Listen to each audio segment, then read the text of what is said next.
Hi Jeff, how you doing? Hey, good man. How are you?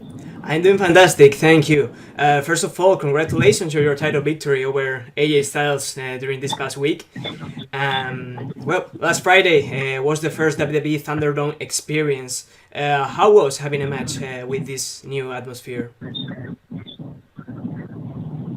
Oh, it was very dreamlike. Walking in that day and seeing all the screens, and then like seeing the people like watching through Zoom, and then knowing it's like 1,600 people watching this, and it was very like surreal and yeah, and dreamlike. And I'm so glad I was in a match with AJ Styles on that show because like looking back on this, I mean it's a pretty historic moment with COVID and all that. Like especially comparing that to when we first started doing shows at the Performance Center in front of nobody, it's just another step in like the right direction to get things back to normal eventually, hopefully. So yeah, it was very cool, and I'm very honored that I was on that show. Okay, one thing that I want to ask you is about your More Words team. And is it true that it's been reserved for an actual live crowd? Yes, that is totally true. That was the I re-signed with WWE for a few more years, and that was one of the agreements. I'd heard from the lead singer on some video. He's like, "Oh, they can do whatever they want. They own that song, so it's up to them to play that song." And I was like, "What? I could, because I love that theme music." And so that was the deal. Like when we do get back in front of the actual living, breathing human WWE universe, we're gonna bust that out. It's gonna be amazing. And talking about your Intercontinental Championship victory, back in the day, one of your most memorable matches was against Triple H when you won your first Intercontinental Championship. And I want to ask you, how important was for you this moment? How did you feel about it? It was kind of like when I won this Intercontinental title this last time. It was like kind of I was shocked that I was winning it because I've never really like had an ego about me and think I need to be the champion at any point in my career, that I deserve it or any of that stuff. So it was kind of like, wow, I must be doing something right, and I'm so blessed to have so many people that support me in the WWE universe because I've pretty much been doing this my entire life, and yeah, it was just I am very humbled to be the Intercontinental Champion, and I want to keep it that way. Still talking about your championship victories, do you think that we will see Jeff Hardy on a future WWE or Universal Championship title run again before your retirement? Yeah, I've already set that goal for myself.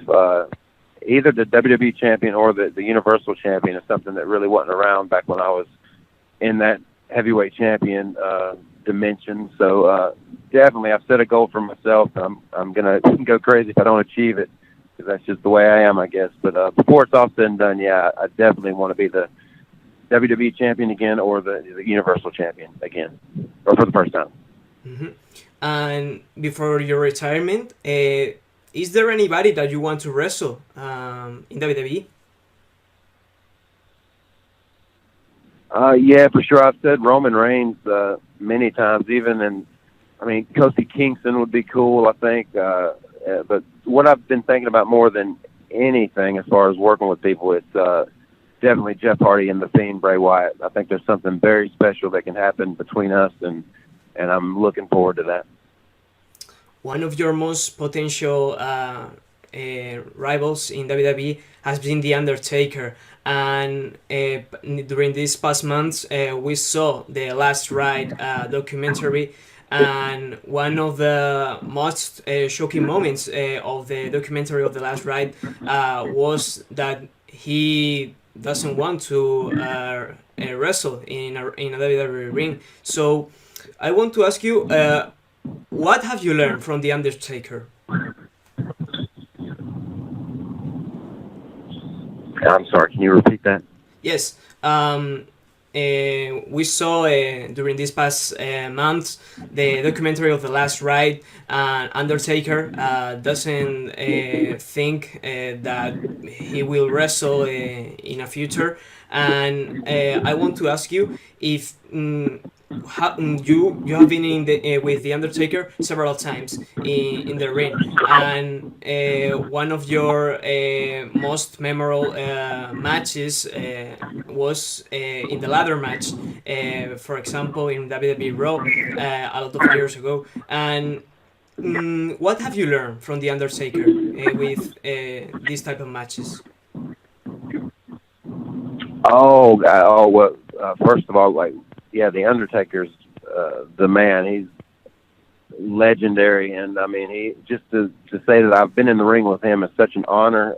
But he just knows a little bit about everything as far as like how to do the best wrestling match you possibly can, and you can just watch him like wrestle and learn. You don't have to, if you watch and you're good about studying people, like he knows it all. I mean, he knows how to do everything, and I think the biggest thing I've learned for him is just how to like never stay down and always get back up. Even and he's taught me that over the years because I'm a smaller guy. Naturally, he's a bigger guy. And that one ladder match that we had, still to this day, people say that's one of their favorite matches, and I owe him so much of my career just for doing that for me back then. Yeah, I mean, he has helped me out so much, and I respect him eternally. During your bar fight against Sheamus, a lot of WWE fans in social media started to mention the Willow character due to how the match finished and your eyes were wide, right? Could we see in a future Willow in WWE? I hope so. I think that's the main reason I'm kind of obsessing about something with the Fiend Bray Wyatt, because I think there's something that can, flip a switch within me that brings Willow out. But yeah, that was very interesting to do the painted face and the white contacts, and then that people are still aware of who and what Willow is. So yeah, to do Willow in WWE, that's another huge goal that I would love to accomplish before my career's over. Because when I was Willow, before we made it to WWE, like Willow was like kind of my main character, like even more relevant than Jeff Hardy back in those days. And he was also like the in-betweener, like, he wasn't really good, wasn't really bad. It was just an interesting thing to watch. So yeah, I think the Fiend versus Willow is money. And just to finish, will we see you against AJ Styles this Sunday in Payback for the Intercontinental Championship? I hope so. The scheduling is so uncertain, man. You never know. You kind of just got to be ready day to day. So yeah, I hope so. I hope something happens on SmackDown. I hope something happens at Payback. I mean, I'm ready to defend that thing to the best of my ability each and every show. Okay, so thank you so much, Jeff. It has been a great pleasure to talk with you, and I hope to see you as Intercontinental Champion for a long time, man. Oh, cool. Thank you, man. Thank you.